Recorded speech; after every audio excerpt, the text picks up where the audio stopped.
Claus Ottosen, vi står her. Stor kamp, lokalopgør. Hvad har du forventninger til kampen? Jeg glæder mig som et lille barn.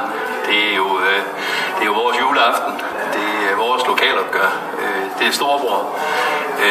Men også vennerne over fra den anden side. Og lige så gerne vi vil slå dem, lige så gerne vil de selvfølgelig slå os. Så det bliver mega fedt. Hvis jeg siger, uden at være ubehøvlet her, at det er første gang, at de faktisk er store favoritter til sådan en opgør her, hvad vil du så sige? Så er jeg meget uenig. Er du det? Vi står et bedre sted som hold, end vi har gjort længe, men OB er et rigtig, rigtig dygtigt hold.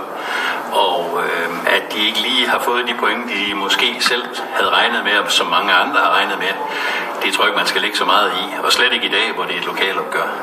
Det var i hvert fald en stor nyhed for os, da vi så, at Mathias Dy, han lige pludselig var NFB-spiller. Hvordan har det været at få Mathias Dy til NFB? Men det har været fantastisk. Mathias er en skøn dreng, der virkelig passer godt ind i truppen og er kommet med en masse energi og en masse glæde og en masse gejst. En helt vildt god dreng. Og så vil jeg også tillade mig at sige, at Mathias i mine øjne er en top 5-6 spiller i Danmarksserien. Jeg synes, han er vanvittigt dygtig. Kampen spiller, nu bliver Dy jo spillerne her på stadion. Jeg synes faktisk egentlig også, at han måske har været kampens bedste spiller. Ja.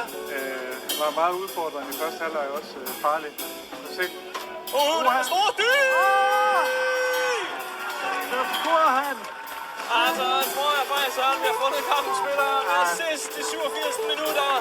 Med mål i det 90. matchvinder. Og han scorer altså mod sin gamle klub. Og gør det onde ved sin gamle klub. Det går helt amok hernede. Wow. Sikke dog en afslutning på den her kamp.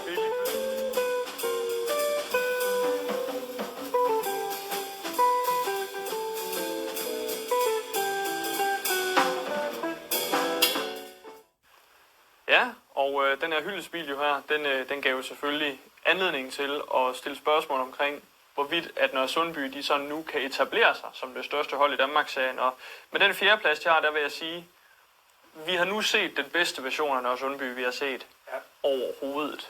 Altså, det faktum, at Dy er kommet ind på det hold, har bare givet noget nyt, men de er også bare et sammenspillet hold efterhånden. Der er mange spillere, der har spillet sammen i mere end en sæson nu, og det kan man altså godt se, at selvom at det måske at Stiller derovre, træneren derovre, at han sådan kommer ind og i virkeligheden skal tage et projekt, hvor man ikke er så sammenspillet et hold, jamen det har taget noget tid, men nu er de der også. Nu kan de gøre det. Selvfølgelig lidt bekymrende, de kom bagud 10 mod 11 mand, det må man bare erkende. Men det er en rigtig, rigtig god start for dem. For i hvert fald, hvad vi har set i forhold til de tidligere år. Og så må man bare sige, Dy, han ser god ud for NFB. Det gjorde han i hvert fald, da vi var derovre. Men han fik udfordret en masse også i den her kamp, han spillede bare en god kamp. Man of the match, som det også fantastisk for Dy. Det må jeg bare sige. Og det er lidt sjovt med Fellingborg, hvis vi skal op over til OB, at nu, altså vi har jo sagt det i nogle år her, og vi holder jo fast i, at Dy er en af de bedste spillere i Danmarksserien, og derfor ser det altså også lidt mærkeligt ud, at man ikke på en eller anden måde sørger for, at han bliver ved med at være en del af truppen, fordi det tror jeg også, at Dy gerne ville have været ude i OB i virkeligheden, hvis der var blevet kæret for ham, og at han ligesom var blevet den profil, han nok godt kunne være blevet på det hold. Men med den nye strategi ude i OB, så har det svært. Ja. De har det rigtig svært.